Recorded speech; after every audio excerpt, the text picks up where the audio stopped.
Welcome to today's Explainer. We're going to be unpacking a really fascinating and honestly kind of painful paradox today. It's this reality that the deeper you think, the more isolated you can actually become. Crazy, right? I mean, we're always told intelligence is this amazing gift, but for a lot of people with profound awareness, it honestly feels more like a curse. So we're going to look at the history, the psychology, and even the biology behind why society just naturally fears deep thinkers, and more importantly, how you can navigate a world that frankly prefers comfortable illusions over complex truths. So, I want you to think about your own life for a second. Have you ever tried bringing up a deep, nuanced idea at, say, a casual dinner party, and you're just immediately met with blank stares, and suddenly everyone really wants to talk about the weather? Or maybe you've noticed how fast people change the subject when things get past that surface-level chatter. Look, if that sounds familiar, let me just assure you right now, it's not all in your head, and you are definitely not alone. This kind of rejection is actually a deeply ingrained defense mechanism, and it happens almost entirely subconsciously. Okay, let's dive into this with Section 1, the burden of deep thinking. To understand the psychology here, we really have to look at how our brains process different types of superiority. Enter a concept psychologists call the mirror effect. Think of it like this. If you stand next to someone who's super physically strong, you don't really feel personally attacked, right? You might just admire them. Same with someone who's incredibly wealthy. You might be a little jealous, but their wealth is external. Intelligence, though, that is entirely different. It's tied right to our core identity, our beliefs, our whole understanding of the world. So when people meet a deep thinker, that thinker acts like a mirror, literally reflecting back the limitations and the unquestioned assumptions of everyone around them. It feels like a direct attack on the ego. And as we know, human beings will do almost anything to protect their egos from discomfort.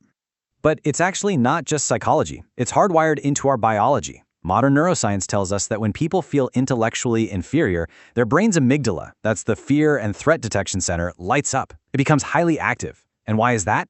Well, for most of human history, your survival didn't depend on being the smartest person in the room, it depended on fitting into the tribe. Disrupting the social harmony could get you rejected, and back in the day, isolation literally meant death. So a deep thinker completely unknowingly triggers this primal survival response in other people, exactly like if they were facing physical danger. Our brains just prioritize social acceptance way over intellectual pursuit.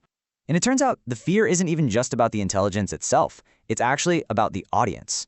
There was this fascinating Stanford University study back in 2021, and they found that this rejection of deep thinkers is highly context dependent. Basically, if you interact with an intellectual one-on-one, you feel way less threatened. But you put that exact same person in a group setting, the threat response just spikes dramatically. And that's because in a group, social status is suddenly on the line. People aren't just reacting to the intelligence anymore, they're reacting to how everyone else perceives them in comparison. If they feel outshined, their gut instinct is to undermine or exclude the deep thinker, just to protect their own spot in the social hierarchy. Now, compounding all this biological fear are cognitive biases, which basically keep our minds wrapped in this warm, cozy blanket of cognitive ease. First up, the Dunning-Kruger effect. This is where people with low ability actually overestimate their knowledge, so they just confidently dismiss deeper thinkers. Then you've got the status quo bias. Our brains inherently prefer familiar, simple ideas over complex truths simply because they take way less mental energy to process. And finally, the backfire effect. When you show people information that totally contradicts their beliefs, they almost never change their minds. Actually, scratch that. They do the opposite. They double down on their existing comforting views.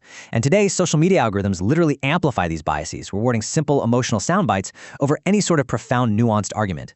Which brings us to Section 2, Schopenhauer and the truth. And this brilliantly illustrates the friction between intellect and society. To really grasp it, we need to look at the 19th century philosopher Arthur Schopenhauer. The guy was notoriously brutally honest. While a lot of people think intelligence is this golden ticket, Schopenhauer diagnosed it as a heavy burden, a curse that isolates the people who see the world just a bit too clearly.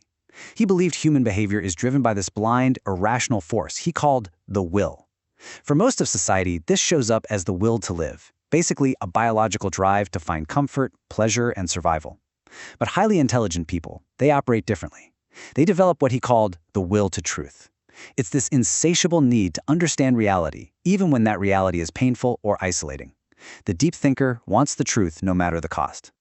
This fundamental disconnect is captured so perfectly in one of Schopenhauer's quotes: "A high degree of intellect tends to make a man unsocial."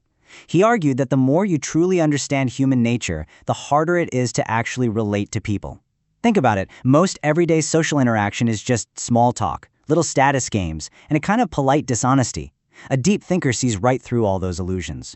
They crave real depth in a world that overwhelmingly prefers simplicity, and that makes it incredibly tough to just enjoy a normal conversation without feeling totally disconnected. Let's move to and see how this builds in Section 3, History's Misunderstood Geniuses.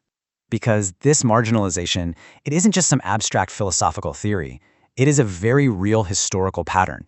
Society loves to say it values intelligence and critical thinking, but let's be real, it only celebrates those things in hindsight once they're safe. During their actual lives, history's greatest minds were total outcasts. Just look at the timeline. In ancient Greece, Socrates spent his whole life getting people to think critically. His reward? He was put on trial and forced to drink poison for challenging the status quo.